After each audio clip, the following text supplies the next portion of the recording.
और जल्दी से राजीव आप अपने दर्शकों को बता देते हैं, जब हम पश्चिमी उत्तर प्रदेश की बात कर रहे हैं तो मुद्दे क्या रहे हैं, मुद्दों की डिटेल्स भी जल्दी से।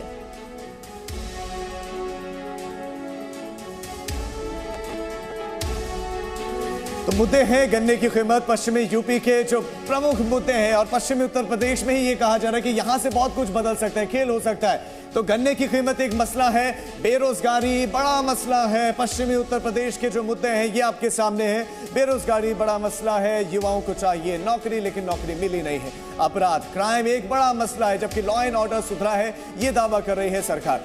किसानों की समस्या ये सबसे बड़ा मसला है, लेकिन इसमें बहुत सारे, देखिए प्रोटेस्ट तो हुआ था, लेकिन किसानों की जो दूसरी समस्या है वो भी इसमें इंक्लूड है। इसके अलावा बेहट में अवैध खनन को भी मुद्दा मान रहे हैं पश्चिमी उत्तर प्रदेश के लोग। इसके साथ साथ जो हेल्थ इंफ्रास्ट्रक्चर, जो स्वास्थ्य व्यवस्था है, उसको एक मुद्दा माना जा रहा है कि अस्पताल है तो अस्पतालों में डॉक्टर नहीं है, कहीं पर डॉक्टर नहीं है, बहुत सारी चीज इससे जुड़ी हुई समस्या। बिजली कटौती को भी मुद्दा माना जा रहा है पश्चिमी उत्तर प्रदेश में। ये वो मुद्दे हैं जिनके आधार पर जनता वोट देने के लिए, और ये तो इंपॉर्टेंट और हर बार रहता है, महंगाई को भी पश्चिमी उत्तर प्रदेश की जनता ने मुद्दा माना है, और इंफ्रास्ट्रक्चर की कमी, जबकि सरकार जरूर ये कह रही है कि इंफ्रास्ट्रक्चर काफी हद तक हमने तैयार किया, यहाँ पर काम कर चल रहा है, हाईवेज हम बना रहे हैं, दूसरे इंफ्रास्ट्रक्चर तैयार कर रहे हैं, लेकिन अभी भी पश्चिमी उत्तर प्रदेश की जनता कह रही है कि इंफ्रास्ट्रक्चर की कमी है। अदिति, ये है मुद्दे। जल्दी से अपने दर्शकों को बताते हैं, पश्चिमी उत्तर प्रदेश जहां पर जो कि गन्ना बेल्ट है, जहां पर किसानों की बात की जा रही है, जहां पर ध्रुवीकरण की बात की जा रही है, वहां अगर 10 पॉइंट्स में पूरी स्टोरी, ये पूरी खबर हम आपके लिए सम अप कर सके तो एक एक कर आपको हम बताते हैं। हमारी स्क्रीन को, जी न्यूज़ की स्क्रीन को आप ध्यान से देखिए। 10 बड़ी बातें क्या हैं वो भी हम आपको बता रहे हैं। आपके रीजन में कौन सी पार्टी, कौन सी वीआईपी सीट पर किस पार्टी की परफॉर्मेंस कैसी रह रही है वो भी हम आपको दिखा रहे हैं, मुद्दे भी आपको दिखा रहे हैं। ओवरऑल जो तस्वीर है वो हम आपके सामने पेश करने की कोशिश कर रहे हैं। संजय गंगवार अपनी सीट निकाल रहे हैं पीलीभीत से, उनके नाम के सामने आप थम्स अप देख पा रहे हैं। आपसे बस थोड़ी देर बाद पश्चिमी उत्तर प्रदेश की जो हाईलाइट्स है, इसके अलावा महेश गुप्ता आप देख रहे हैं बदायूं से, बीजेपी इस सीट को निकालते दिखाई देती है। हमारे प्रोजेक्शन के मुताबिक सलोना कुशवाहा की अगर बात की जाए तो बीजेपी के लिए यहाँ तिलहर से भी अच्छी खबर है। और इसके अलावा डॉक्टर अरुण सक्सेना बरेली से अपनी सीट निकालते हुए दिखाई देते हैं। उनकी विनेबिलिटी को लेकर जनता जो है वो स्टैंप लगा रही है। सुप्रिया आयरन समाजवादी पार्टी से, उनके लिए अच्छी खबर नहीं है। आपने लगातार हमारे जो ओपिनियन पोल में डिस्कशंस देखे होंगे, समाजवादी पार्टी के लिए सुप्रिया आयरन के लिहाज से अच्छी खबर नहीं। वही धर्मपाल सिंह आंवला से, उनके लिए अच्छी खबर, जनता का मूड उनके फेवर में दिखाई देता है। इन प्रोजेक्शंस के मुताबिक सुरेश खन्ना बीजेपी के लिए सीट निकालते दिखाई देते हैं शाहजहांपुर से। और अब हम आपको तस्वीर दिखाना चाहते हैं, क्योंकि लगातार पश्चिमी उत्तर प्रदेश सुर्खियों में है। जो बयानबाजी हो रही है, जो हमले हो रहे हैं, वो सब आप लगातार देख रहे हैं। पश्चिमी उत्तर प्रदेश सेंट्रिक है। हमारे ओपिनियन पोल के मुताबिक वहां पर लड़ाई कांटे की हो रही है, कड़ी टक्कर है। बीजेपी के वोट 5% यहां पर घट रहे हैं। हमारे प्रोजेक्शंस के मुताबिक जी न्यूज़ डिजाइन बॉक्स का ओपिनियन पोल, इस वक्त जो इन्फॉर्मेशन आप अपने स्क्रीन पर देख रहे हैं, ये उसी ओपिनियन पोल के मुताबिक समाजवादी पार्टी 15% से बढ़कर 37% हो रही है, ऐसा प्रोजेक्शन कहता है। बीजेपी और उसके अलायंस को 33 से 37 सीटें, वहीं 15 से 19 सीटों का नुकसान। सोचिए जरा, इससे पहले 2014, 2017, 2019 जाटों के एक मुश्त वोट यहां से हासिल किए थे। 18 से 22 सीटों का फायदा समाजवादी पार्टी गठबंधन के लिए। वहीं कृषि कानून पर नाराजगी से बीजेपी को नुकसान हो सकता है। साथ ही जो आरएलडी, जयंत चौधरी की पार्टी और समाजवादी पार्टी एक साथ आए हैं, जाट वोट इस अलायंस को मिलने की संभावना है लगातार बरकरार। इसके अलावा बीएसपी के लिए अच्छी खबर नहीं, 7% वोट शेयर गिरा उसका, 1 से 3 सीटों का फायदा फिर भी मुमकिन है। सीएम की पसंद की तौर पर भी बात की जाए तो योगी आदित्यनाथ और अखिलेश यादव के बीच कांटे की टक्कर दिखाई देती है। ये देखिए किस तरह से हम बार बार आपसे कह रहे हैं कि पश्चिमी उत्तर प्रदेश में लड़ाई क्लोज है।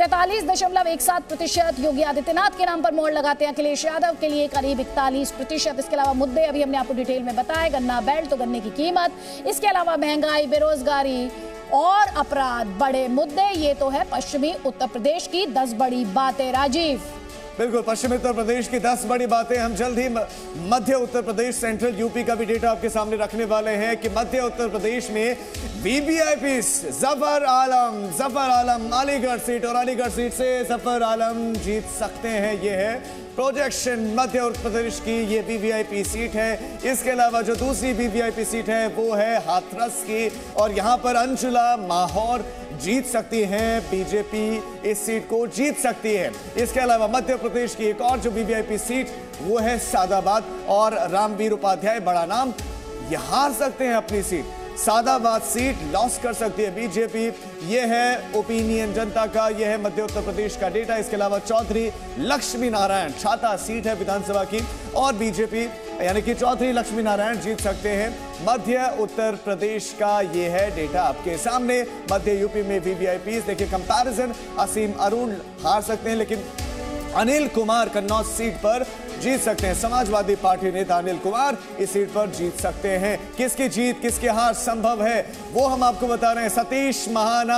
सतीश महाना जनता का मूड है कि निकाल सकते हैं सीट, वो जीत सकते हैं, और महाराजपुर की ये सीट बीजेपी के पास आ सकती है, मध्य उत्तर प्रदेश की सेंट्रल यूपी की ये इंपॉर्टेंट सीट। अदिति, बिल्कुल सतीश महाना का आपने जिक्र किया। सतीश महाना ने 2017 के चुनाव में भी बीएसपी के मनोज कुमार शुक्ला को एक बड़े मार्जिन से हराया था। 92,000 से भी ज्यादा का मार्जिन रहा था जब सतीश महाना ने ये सीट निकाली थी। इसके अलावा आपने असीम अरुण का जिक्र किया, बीजेपी ने उन्हें टिकट दिया। कन्नौज सुरक्षित विधानसभा सीट से वो लड़ रहे हैं, कानपुर के पूर्व कमिश्नर हैं असीम अरुण। इसके अलावा आपने थोड़ी देर पहले हमने लुइस खुर्शीद का जिक्र यहाँ पर किया था, जाहिर तौर पर वो सीट नहीं निकाल रही। आपने चौधरी लक्ष्मी नारायण का जिक्र किया था राजीव, वो अपने दर्शकों को बता दें एक बार फिर से बीजेपी ने उन पर दाव खेला है। प्रदेश के कैबिनेट मंत्री लक्ष्मी नारायण चौधरी साल 85 में छाता विधानसभा से पहली बार विधायक चुने गए, उसके बाद उन्होंने कभी मुड़कर देखा नहीं है। 1997, 2007 और 2017 विधायक वो चुने गए हैं। एक सीट का ब्यौरा। हालांकि इस वक्त जो आप अभी देख रहे थे, सिराथू से केशव प्रसाद मौर्य डिप्टी सीएम है, अपने विवादों को लेकर वो लगातार सुर्खियों में रहे हैं। हमारे साथ कई खास मेहमान लगातार बने हुए। शंभू जी एक कॉमेंट में यहाँ पर आपका लूंगी, और उसके बाद संजीव जी एक कॉमेंट आपका भी चाहूंगी जल्दी से।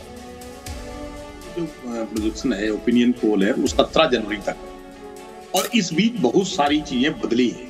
जैसे आज ही प्रधानमंत्री ने एक जो अपनी वर्चुअल रैली की, कल बजट आने वाला है, तो इसके अलावा बीच में जो बीजेपी का बड़ा आक्रामक प्रचार रहा, और अखिलेश और लालौद के मुखिया जयंत चौधरी ने पहले मुजफ्फरनगर, मेरठ और यहाँ जो गाजियाबाद प्रेस कॉन्फ्रेंस की, इन सब चीजों से लड़ाई क्लोज तो हुई है, लेकिन बीजेपी के पास इतने साधन हैं और इतने उनके स्टार प्रचारक हैं कि जो पहले लग रही थी कि बीजेपी की स्थिति बड़ी खराब होने वाली है, वो थोड़ी सी सुधरती प्रतीत हो रही है।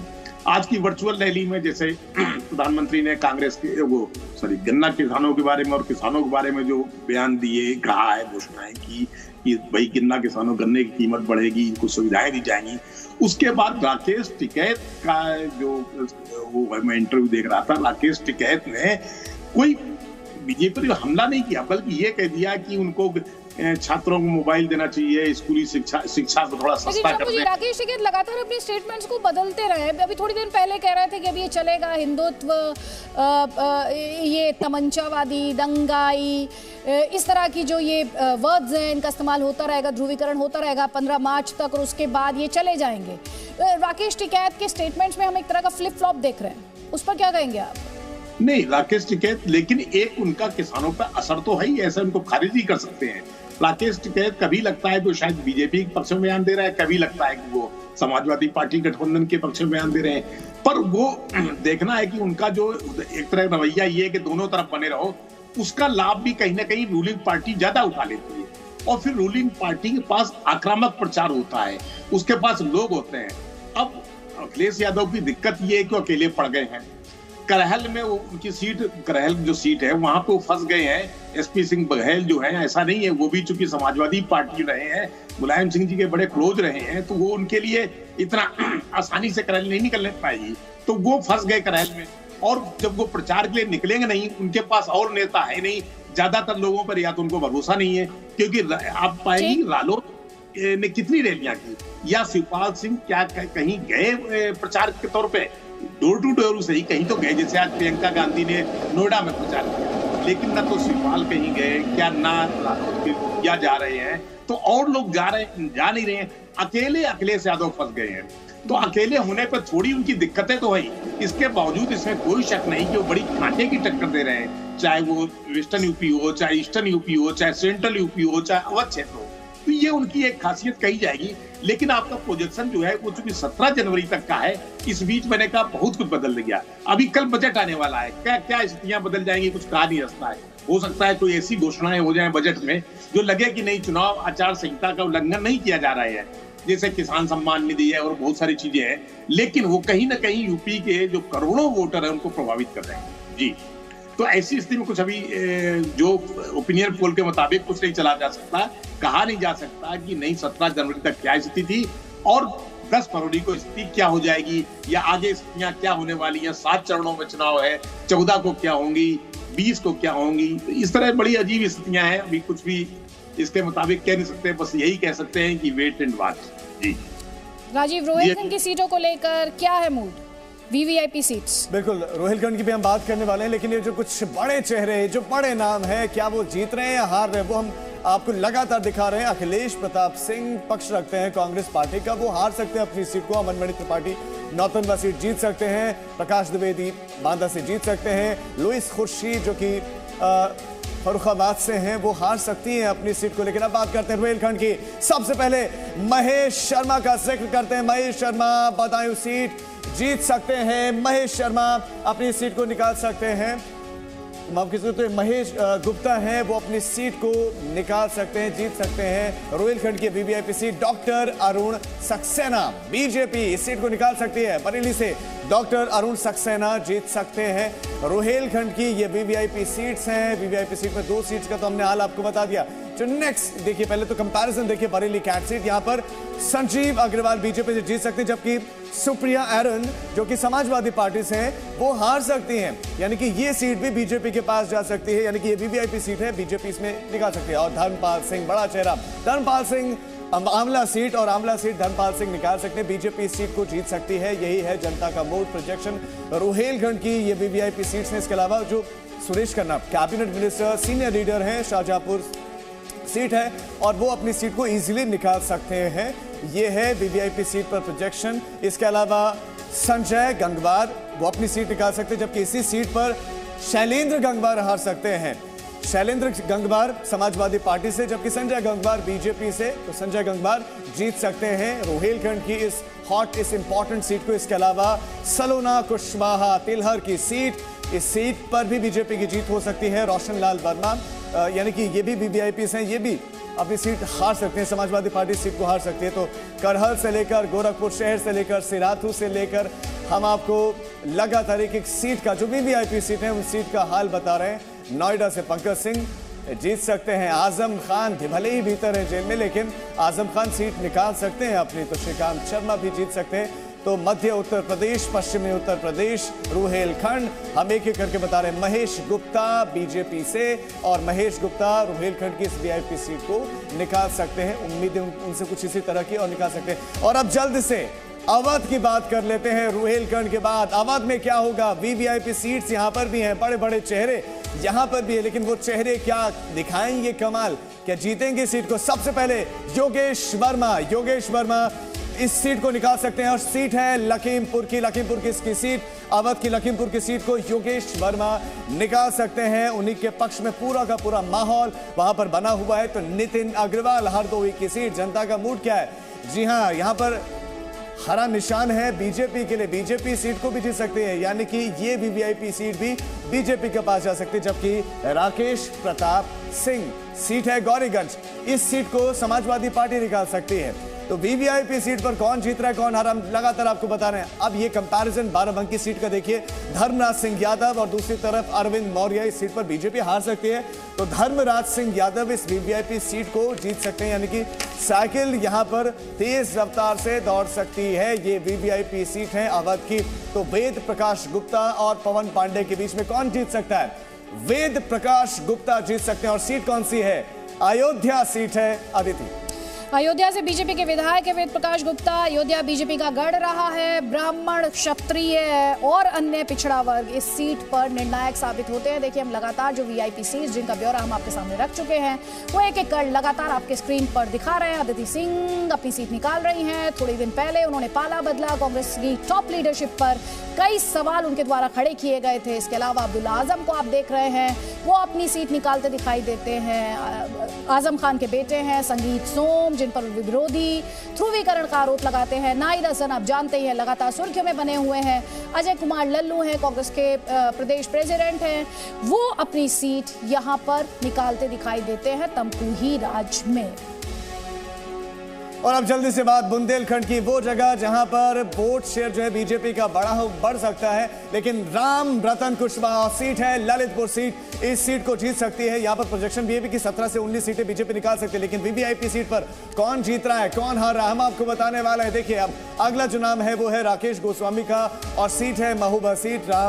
राकेश गोस्वामी सीट को जीत सकते हैं। महोबा में यही प्रोजेक्शन है, राकेश गोस्वामी बड़ा चेहरा है बुंदेलखंड का, वो इस वीवीआईपी सीट को जीतने। जबकि नेक्स्ट एक कंपैरिजन है झांसी नगर का, रवि शर्मा या सीताराम कुशवाहा, तो रवि शर्मा इस सीट को जीत सकते हैं और हार हो सकती है सीताराम कुशवाहा की बुंदेलखंड की वीवीआईपी सीट। यहां पर बुंदेलखंड की बात करें तो एक सीट समाजवादी पार्टी निकाल सकती है, हमने आपको ओपिनियन दिखाया था, लेकिन ये बुंदेलखंड की वीवीआईपी सीट है और तीनों सीटों में हमने आपको प्रोजेक्शन दिखाया कि बीजेपी निकाल सकते हैं वीवीआईपी सीट। आदित्य, कई खास मेहमान लगातार हमारे साथ बने हुए। बुंदेलखंड में राम रतन कुशवाहा की बात की जाए, राकेश गोस्वामी की बात की जाए, प्रकाश द्विवेदी की बात की जाए, तो हम लगातार यहाँ पर दिखा रहे हैं कि किस तरह से पार्टी द्वारा इन शहरों पर दाव खेला गया है। अभी तक आपने जो देखा, चाहे वो ललितपुर हो, महोबा हो, बांदा हो या फिर झांसी नगर हो, आपको कोई चीज स्ट्राइकिंग लगी है, किसी चीज ने सरप्राइज किया है क्या शंभू जी?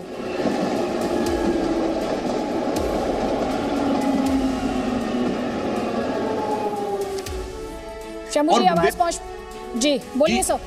बुंदेलखंड में अभी माहौल बदला नहीं है, वैसा ही है। लास्ट टाइम बीजेपी को सारी सीटें मिली थी। इसे बुंदेलखंड के बारे में जो आपका ओपिनियन पोल है, मुझे लगता है ये सही कह रहा है कि बुंदेलखंड में बीजेपी की स्थिति बहुत अच्छी है। आपको माफी के साथ रोक रही हूँ, इस वक्त उत्तर प्रदेश के डिप्टी सीएम दिनेश शर्मा हमारे साथ हैं। दिनेश शर्मा जी, हम यहाँ पर दिखा रहे हैं कि वीवीआईपी सीट्स पर किस तरह की परफॉर्मेंस पार्टी की रहने वाली है, लेकिन अगर ओवरऑल परफॉर्मेंस के लिहाज से बात की जाए तो बीजेपी जाहिर तौर पर मेजॉरिटी मार्क के पार, लेकिन आपके लिए अगर कहीं दिक्कत है तो वो है पश्चिमी उत्तर प्रदेश। उस चैलेंज पर आप क्या कहेंगे? नहीं, मैं समझता हूँ कि जो पिछला हमारा परिणाम है वो सभी जगह पे और बेहतर होके आएंगे। मैं आपके सर्वे पे कोई टिप्पणी नहीं करता, बल्कि इतना मैं कहूंगा कि पश्चिमी उत्तर प्रदेश में, क्योंकि मैं अभी लगातार पश्चिमी उत्तर प्रदेश के ही भ्रमण पर हूं और लगातार कई जिलों पर मेरा जाना हुआ है, कई कार्यक्रमों में कई जगह पर जनसंपर्क करने का अवसर मुझे मिला है। मैं सीधे तौर पर कह सकता हूं कि पश्चिमी उत्तर प्रदेश की जो बयार है वो पूरे उत्तर प्रदेश को संदेश दे रही है, और यहाँ पर जिस तरीके से आकर्षण सहज भाव में यहाँ के जनता का बीजेपी के प्रति हुआ है वो अद्भुत है। और मैंने पिछले भी चुनाव में 2017 में मैं तमाम कार्यक्रमों में गया था, उसके बाद भी लगातार जाना हुआ, लेकिन इस तरह जो परंपरागत मतदाता जिनको आप कह सकते हो सपा या बसपा के थे, वो बड़ी तेजी के साथ बीजेपी की तरफ आ रहे हैं।